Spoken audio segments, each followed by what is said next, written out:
going to go out on a limb here and say that if you're a creative, you probably don't need another notebook full of ideas. You probably just need permission to begin imperfectly. So I have created a script because I think this is a very important topic. So I'm going to be reading from my script that I've written for this, especially for you, the creative who has lots of ideas, may feel a little bit stuck, and just needs some permission to take that next faithful step. So, if you're creative, you probably don't struggle because you have no ideas. You struggle because you have too many.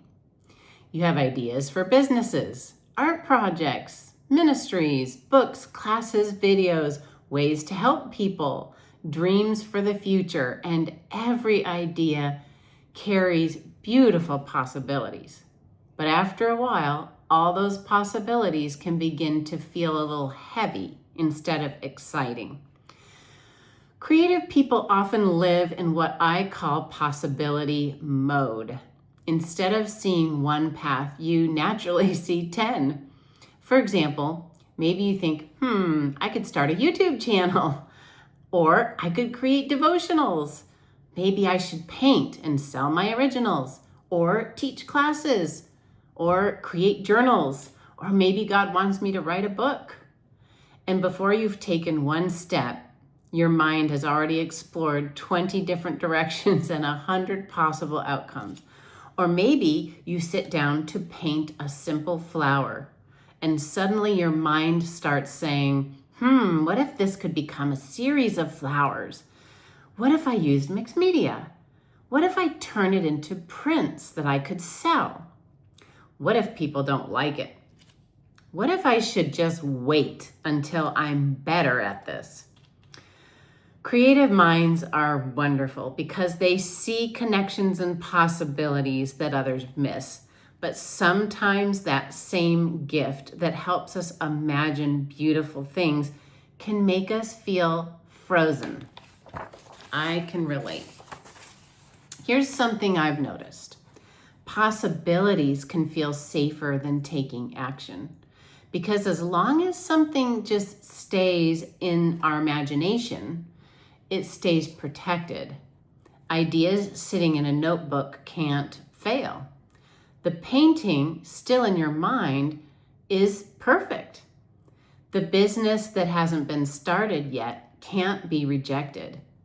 The video you haven't uploaded hasn't received criticism. Action changes things. Action introduces uncertainty. It opens the door to vulnerability because once we take a step, suddenly there's that possibility of disappointment, of mistakes, or realizing something wasn't exactly what we imagined. And for sensitive people, that can feel especially scary. Sometimes what we're calling waiting on God is actually protecting ourselves from discomfort. I think about this verse, Proverbs 3:5-6. Trust in the Lord with all your heart and lean not on your own understanding. In all your ways acknowledge him, and he shall direct your paths. Notice something interesting about this verse. It says he directs your paths. Paths imply movement. You don't just stand on a path, just sit there and do nothing. Paths were made for you to walk on. I'm going to give another example. I heard this from a pastor many, many years ago. Okay, imagine a car, and you're sitting in a parked car with your hands on the steering wheel, and you're saying, Lord, guide me, show me where to go. But the car isn't moving. The steering wheel can turn, but nothing actually changes. Now, imagine that the car slowly begins to move down the road. Suddenly, small adjustments become possible. The steering wheel actually guides direction.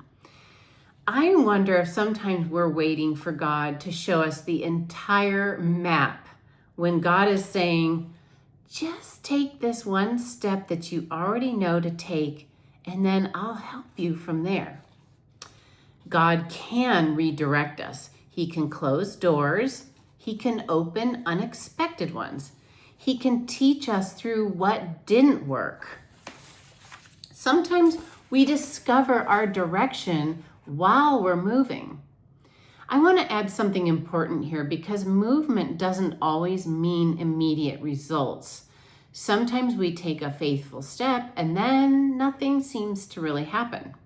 Maybe you start the business and weeks go by with no customers. Maybe you upload the videos and only a handful of people watch. Maybe you begin painting regularly, start writing, begin serving, or step into something God placed on your heart. And outwardly, it feels quiet. We have to be careful not to interpret quietness as nothing happened right away, so I must have missed God. Seeds grow beneath the soil long before we see it break through the surface. And I know this because I just planted my garden several weeks ago, and I planted it when the soil was still a little bit cool here in May. But lately things have been warming up considerably, and I'm now finally starting to see little tiny shoots coming up above the ground. It took quite a while. So sometimes God moves us and guides us through movement, but sometimes He's also teaching us through the waiting. Waiting is not always inactivity. It can be remaining faithful in the small things that we know to do. Waiting can be learning to trust when we don't yet see the results. Because if every step immediately produced visible success, we might learn to trust outcomes instead of trusting God. Sometimes God gives us a step, and then He gives us a season to practice dependence on Him. The question becomes less, is anything happening? And more, am I continually walking faithfully with God today? So if you're feeling stuck, maybe don't ask, what's the perfect plan? Instead, ask, what is one faithful and small step? What would I do if God trusted? What would I do if I trusted God to guide me? That's the question. What can I begin before I feel completely certain? Maybe it's painting one canvas, uploading one video, writing one page, joining one class, or making one phone call. Sometimes one step gives God something to build on. It doesn't lock you into something for the rest of your life. So you may not need more ideas today. You already have enough. Maybe you simply need that permission to take one imperfect step and trust that God is able to guide you as you go. So, before I go, I just want you to know I'm not sharing these ideas from a distance. I am both an artist and a licensed therapist, and I have lived through many of these same struggles myself. The overwhelm of too many ideas, the fear of taking the wrong steps, wondering if I'm hearing God clearly, and feeling stuck between wanting to move forward and wanting certainty first. So if you're a creative Christian woman who wants encouragement, faith-filled perspective, and gentle conversations about creativity, emotional well-being, and taking your next faithful step with God, I'd love for you to join me here on my channel. So just click like, hit the subscribe button, join me for future videos that will be covering very similar topics and themes that I've lived through and that I know that many of you live through as well. And in the comments below, what is one faithful small step that you could take that you feel like maybe God is inviting you? Just take this one little step. So I'd love to hear from you in the comments about this. Thank you for watching. Have a great day.